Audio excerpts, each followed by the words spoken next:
할렐루야. 우리 주 예수 그리스도의 이름으로 우리 사랑하는 교우 여러분 가정에 문안드립니다. 벌써 8월이 되었습니다. 이 무더위에 여러분들 건강 잘 챙기시고 늘 주님 안에서 승리하는 믿음 생활을 하는 복된 은혜가 있으시기를 바랍니다. 오늘은 성령 강림후 제10주입니다. 성서일과로는 나해죠. 오늘 말씀의 제목은 주의 인자와 긍휼을 따라입니다. 시편 58편에 있는 그런 말씀인데요. 58편 1절에 있는 말씀을 가지고 제목을 정해 보았습니다. 오늘 성경 본문은 출애굽기 16장 2절에서 4절, 9절에서 15절, 또 시편 78편 23절에서 29절, 에베소서 4장 1절에서 16절, 요한복음 6장 24절에서 35절에 있는 말씀을 가지고 말씀을 나누도록 하겠습니다. 오늘은 성례 예배로 예배를 드리는 관계로 말씀을 좀 줄였습니다. 양해해 주시기를 바랍니다. 창세기는 시작의 책이라 할 수 있죠. 아마 모든 것에 기원이 담겨 있는 그런 책이기 때문인데요. 이제 창세기를 넘어서 출애굽기에 오면 하나님께서 사람들을 구원하는 이야기가 등장하게 되죠. 이스라엘 백성들을 애굽에서 구원하시고 또 친히 하나님의 백성으로 삼으시는 그런 이야기가 진행이 되고 있기 때문입니다. 그런데 여기서 질문을 하나 드려볼게요. 하나님은 어째서 이스라엘을 구원하시고 또 하나님 자신의 백성으로 삼으시는 것일까? 이런 질문을 드려보고 싶습니다. 여러분 무엇이라고 답을 하시겠습니까? 창세기에서 하나님께서 아브라함과 맺은 약속 때문입니까? 야곱, 즉 이스라엘에게 주신 약속 때문입니까? 그렇죠.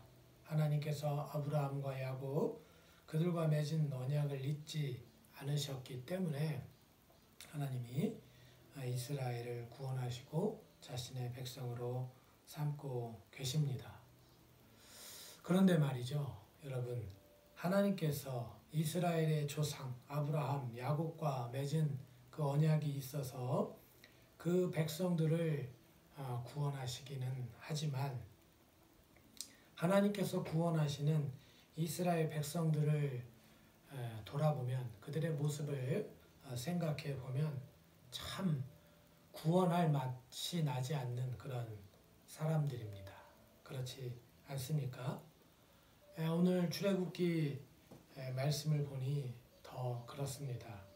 오늘 말씀에 나오는 사람들, 이 사람들은 여러분 어떤 사람들입니까? 하나님이 애굽에서 바로와 애굽 사람들에게 내리셨던 재앙을 목격한 사람들입니다. 그래서 그들이 감당해야 하던 노역과 또 시달려야 하던 고난에서 벗어나 홍해의 기적을 체험한 사람들이죠. 그들을 뒤쫓던 바로의 그 당대 최고의 군대는 홍해 가운데 수장되는 것을 직접 목도한 사람들입니다. 하나님의 은혜와 역사가 고마울 수밖에 없는 사람들인데 오늘 그들의 말을 한번 들어보십시오. 출애굽기 16장 3절에 있는 말씀입니다. 우리가 애굽 땅에서 고기가마 곁에 앉아있던 때와 떡을 배불리 먹던 때에 여호와의 손에 죽었더라면 좋았을 것을 너희가 이 광야로 우리를 인도해내어 이온 회중이 줄여 죽게 하는도다. 요즘 세상에는 이처럼 기가 막힌 일들이 너무 많이 일어나서 별일 아닌 것처럼 여겨지시나요? 여러분, 하나님께서 그 이스라엘 백성들을 구원해 주는 일이 당연한 일입니까? 사실은 너무나 고마운 일이죠. 이 하나님의 구원은 감격할 일입니다. 기뻐하고 감사하면서 그 하나님의 이름을 찬양할 일이죠. 그런데 이스라엘 사람들은 그러한 사실을 금세 잊어버리고 말았습니다. 이러한 일이 이스라엘 백성들 가운데 나타나게 된 이유에 대해서 제가 그동안 여러 차례 설명을 드렸습니다. 또 앞으로도 자세히 나눌 기회가 있기에 더 나누지는 않겠지만, 이스라엘의 이런 정말 모습은 안타깝고 또 실망스럽기 그지없죠. 오늘 요한복음에는 이런 사람들의 모습이 그 결을 달리하기는 하지만 예수님을 찾는 그 모습 속에서 우리가 또 보게 됩니다. 여러분, 성경에 오병이어 사건은 놀라운 일이죠. 물고기 2마리와 떡 5개로 5,000명을 먹이고도 남았다고 하는 건 과학적으로는 불가능한 일이죠. 우리가 어떤 다른 상상들을 할 수 있겠지만 실제로 이런 일이 일어난다고 하면 기적이 아니고서는 불가능한 일 아니겠습니까? 초자연적인 그런 일 아니고는 정말 불가능한 일이라고 우리가 그것을 직접 목도하지 못했기 때문에 그렇게 생각할 수밖에 없는데, 아무튼 정말 이 오병이어 사건은 예수님에 대한 소문을 정말 무성하게 만든 사건이었습니다. 그래서 그 당시 사람들이 예수님을 만나고 싶어 했죠. 그래서 예수님을 찾아다닌 겁니다. 그런데 이때 예수님이 행방을 감추신 거예요. 그래서 사람들이 예수님의 어디 계신지 예수님의 행적을 수소문하게 되었습니다. 그런데 좀처럼 예수님이 찾아지지 않는 거죠. 그러다가 그들이 바다를 건너서야 예수님을 만날 수가 있었습니다. 그리고 그들이 이제 예수님을 얼마나 찾아 헤맸는지 오늘 말을 통해서 알게 되는데요.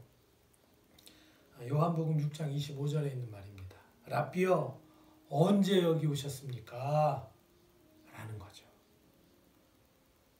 도대체 예수님 언제 여기로 오셨습니까? 우리가 그렇게 찾았는데 라는 거죠. 그들이 자신을 그렇게 애타게 찾았다고 하는 그 말을 들으면서 예수님께서 그들에게 이야기를 하십니다.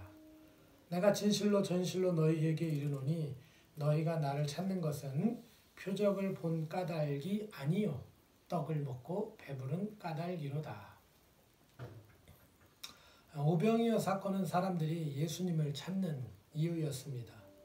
예수님이 행하신 이적들이 사람들이 예수님을 찾는 이유였던 것이죠. 그런데 예수님은 그들에게 보여주고 싶으셨던 겁니다. 썩을 양식을 위하여 일하지 말고 영생하도록 있는 양식을 위하여 하라. 이 양식은 인자가 너희에게 주리니 인자는 아버지 하나님께서 인치신 자니라. 예수님께서는 사람들을 배부르게 해주려고 오신 분이 아니라는 겁니다. 우리들을 위해 이 세상에 썩어질 것에 가치를 두는 분이 아니라는 것이죠. 영생한 양식을 위해서 오신 분이라는 겁니다. 이 세상 가치를 넘어서 영원하고 완전한 가치를 위해 오신 분이 바로 예수님입니다. 그런데 사람들은 이 세상 것들을 위해서 예수님을 찾고 있었습니다. 예수님이 사람들에게 이적을 행하시고 그들의 어려운 문제를 해결해 주신 것은 여러분, 예수님께서 자신을 드러내시기 위함이었습니다.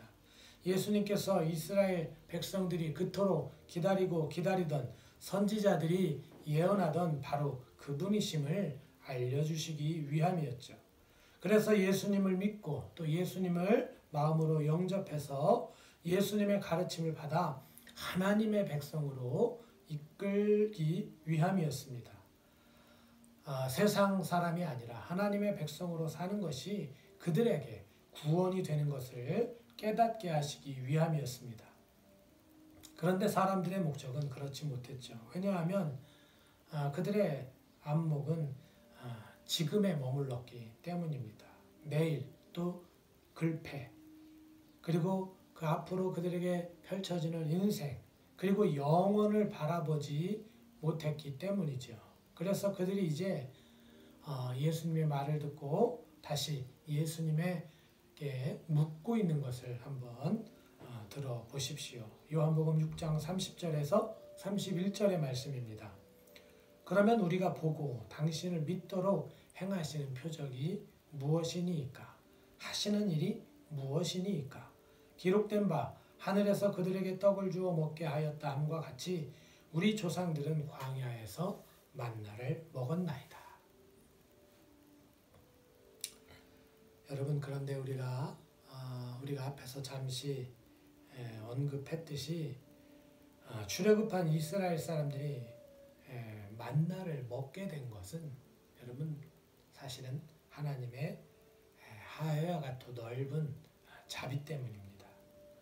하나님의 은혜를 망각한 자들에게도 베푸시는 특별한 사랑이죠.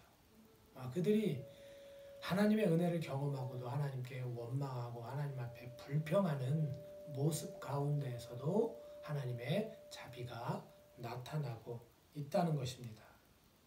그런데 오늘 예수님 앞에서 사람들이 이렇게 말을 하고 있는 것을 보면 여러분, 이들은 이렇게 하나님의 그 특별한 사랑에 대해서는 느껴지는 바가 없는 것 같습니다. 그저 그들이 기적을 체험하는 것이 그들의 관심의 전부인 것처럼 느껴지니 말이죠.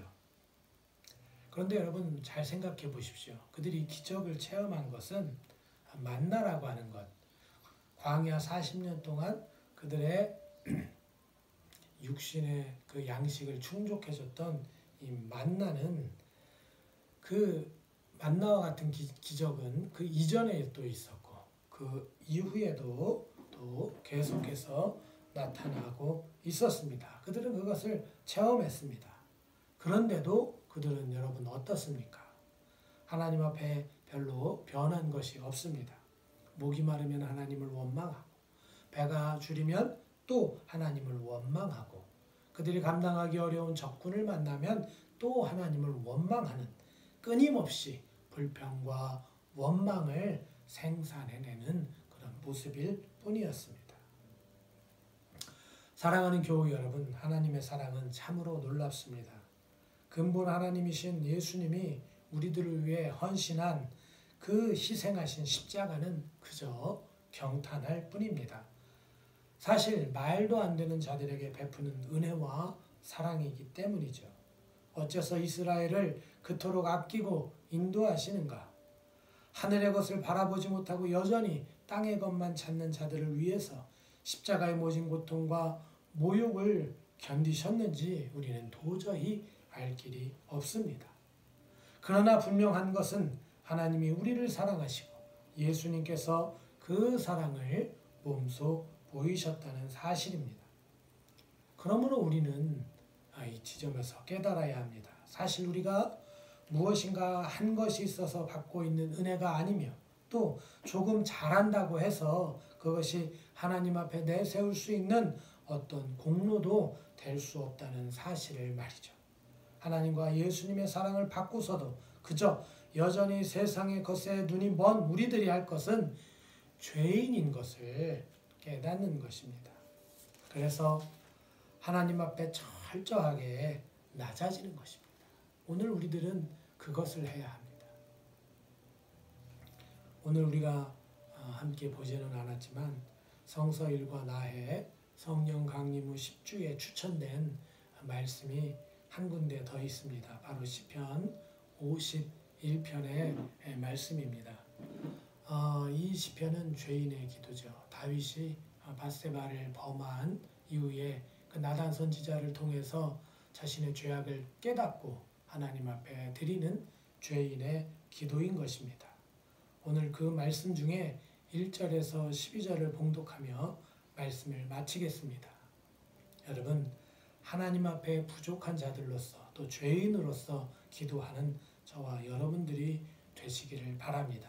그래서 주님의 은혜와 긍휼을 따라 정말 받을 수 없는 사랑인데도 그 사랑을 은혜와 긍휼로서 주시는 그 하나님, 그 은혜와 긍휼을 따라 사는 복이 오늘 우리에게 충만하기를 기원하며 말씀을 봉독하겠습니다. 하나님이여, 주의 인자를 따라 내게 은혜를 베푸시며 주의 많은 긍휼을 따라 내 죄악을 지워 주소서. 나의 죄악을 말갛게 씻으시며 나의 죄를 깨끗이 제하소서. 물은 나는 내 죄과를 아오니 내 죄가 항상 내 앞에 있나이다. 내가 주께만 범죄하여 주의 목전에 악을 행하였사오니 주께서 말씀하실 때에 의로우시다 하고 주께서 심판하실 때에 순전하시다 하리이다. 내가 죄악 중에서 출생하였으며 어머니가 죄 중에서 나를 잉태하였나이다.